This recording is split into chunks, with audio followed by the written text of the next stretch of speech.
అంటే జగన్ ధైర్యాన్ని మెచ్చుకోవాలి మనం. ఆ బీసీకి కులాలకు చెందిన నాయకులు ఎవరు చెప్తున్నారు, మాకు ఇక్కడ స్థానాలు ఉన్నాయి, ఎమ్మెల్యేలు ఉన్నాయి, కానీ మాకు అధికారం లేదని వైసీపీ బీసీకి సంబంధించిన ఎమ్మెల్యేలు చెప్తా ఉన్నారు బయటకు వచ్చి ఈ రోజున పార్టీలో. సో మనం గుర్తుపెట్టుకోవాల్సింది ఇది మారాలి.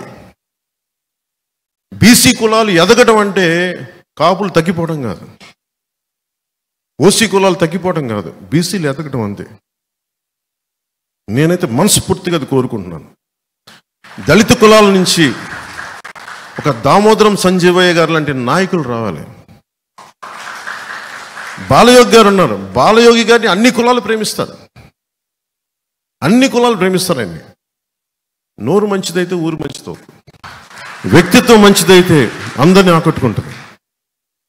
ఉదాహరణ నేను సినిమాలోనే ఉన్నాను, ఏ హీరో రాకూడదు అనుకుంటే ఎట్లా, అందరూ రావాలి. నా ఒక్కడి వల్ల చిత్ర పరిశ్రమ నడుస్తుందా? నా కుటుంబంలోని హీరోల వల్ల చిత్ర పరిశ్రమ నడుస్తుందా? అలాగే రాజకీయాల్లో కూడా ఒక్క కులం వల్ల నడుస్తుందా రాజకీయం? సో నేను కోరుకుంటుంది ఏంటంటే అందరూ బాగుండాలి, దీంట్లో పోటీతత్వం ఉండాలి ఖచ్చితంగా. అంత మాత్రం కొట్టేసుకొని చంపేసుకోవాల్సిన అవసరం లేదు మనకి. ఎవరిది బెటర్ ఆర్గ్యుమెంట్, ఎవరిది బెటర్ పబ్లిక్ పాలసీ, ఎవరు ఎక్కువ న్యాయం చేస్తారు, ఇవి కదా మనం ఆలోచించాల్సింది. ఇక్కడున్న భీమవరం వైసీపీ ఎమ్మెల్యే కూడా వ్యక్తిగతంగా నాకు శత్రుత్వం ఏం లేదు. నేను ఎంత ఇబ్బందులు పడ్డాను మీకు ఈరోజు చెప్తున్నాను. పోయిన ఎన్నికల్లో నా పక్కనున్న తులసి అనే వ్యక్తి, ఆయన వియ్యంకులు, ఆయన వచ్చి నా దగ్గరికి ఇదే వేదిక మీద వచ్చి మాట్లాడతాడు.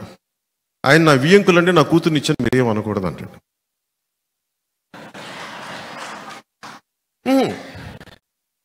మరి నేను మా అన్నయ్య గారిని విభేదించి మరి వచ్చాను రాజకీయాల్లోకి. మా అన్నయ్య గారు కాంగ్రెస్ నుండి బయటకు వచ్చాను. నేను బంధుత్వం వేరు, రాజకీయం వేరు, అన్నదమ్ములు వేరు, రాజకీయం వేరు. కానీ సమస్య ఏమైపోయిందంటే ఎలా చెప్పుకోను నేను ఇవన్నీ బయటికి. కానీ ఇట్లాగే నన్ను ప్రతిసారి అందరూ ముందర కాళ్ళకి బంధాలు వేసి నాకు నిస్సత్తు వచ్చింది. అరే ఏదైనా ఒక మంచి చేద్దామంటే దగ్గరోళ్ళే కూర్చొని ముందుకు వెళ్ళనివ్వరేంటి.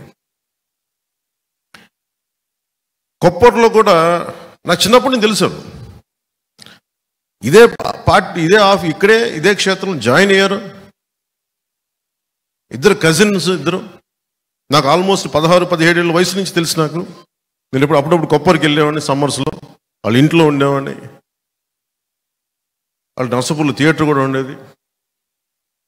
ఆ ఇద్దరు కజిన్స్ మధ్య కూడా ఒకరి మీద ఒకరికి పాపం వైసీపీకి వెళ్ళిపోయాడు ఆయన, మన పార్టీలో జాయిన్ అయ్యి. ఆ అబ్బాయి నా పార్టీలో ఉన్న కజిన్ మీద కేసులు పెట్టేశాడు. అరే అందరు కజిన్సే కదా, మీరు ఇంత SC/ST అట్రాసిటీ కేసు పెట్టేశాడు. ఇద్దరు కాపులే. నాకు అనిపించింది ఇది ఎటు వెళ్తున్నామని. దీనికి ప్రేరణ ఎవరు?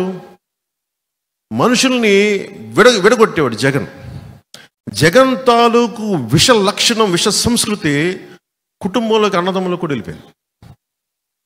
నువ్వేది చూపిస్తావు అదే నీకు తిరిగి వస్తాయి. జగన్ కుటుంబాన్ని విచ్ఛిన్నం చేయాలనుకున్నాడు, అదే ఇంట్లో తిరిగి తీసుకొచ్చింది.